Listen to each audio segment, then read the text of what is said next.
Hello bachcho, so let's understand this question. So the question says which type of drainage pattern develops where the river channel flows the slope of a terrain? Trellis, rectangular, dendritic और radial. चलिए इसके की concept को पहले समझते हैं. तो इसका की कंसेप्ट होगा ड्रेनेज एंड ड्रेनेज पैटर्न. तो जो हमारा वाटर होता है राइट, वो आपका किससे फ्लो होता है? वो आपका फ्लो होता है वेल डिफाइंड चैनल्स के थ्रू. तो उसे हम लोग क्या बोलेंगे? उसे हम लोग बोलेंगे ड्रेनेज.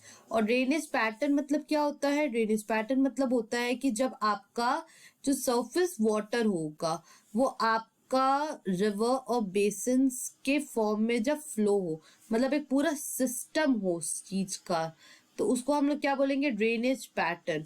अब सबसे पहले हम लोग बात कर रहे हैं ट्रेलिस ड्रेनेज पैटर्न की.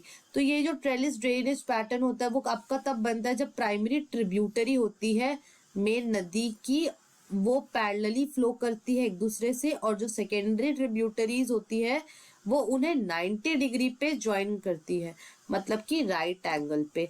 अब यहाँ पे हम देख पा रहे हैं रेक्टेंगुलर ड्रेनेज पैटर्न. तो ये आपका इस इमेज में आप देख पा रहे हैं कि ये आपका रेक्टेंगुलर शेप टाइप का ले रहा है. ये आपका स्ट्रॉन्गली ज्वाइंट होता है रॉकी टेरेन पे. और डेंड्रिटिक की बात की जाए तो ये आपका, जैसे आप लोगों ने पेड़ के तने देखे होंगे है ना, तो उस टाइप का शेप को ये एक्वायर करता है.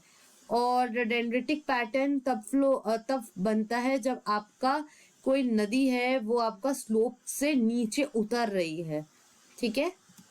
अब रेडियल ड्रेनेज पैटर्न की बात करें तो जो हमारा रेडियल ड्रेनेज पैटर्न होता है, जब जैसे ये एक नदी है, ठीक है, ये आपका जब हील से ओरिजिनेट करती है और जब ये आपका फ्लो होती है पूरे डायरेक्शन में, तब आपका ये बनता है radial drainage pattern. So what will be the final answer? So the final answer will be option number C. So I hope you have understood this question. Thank you and best of luck.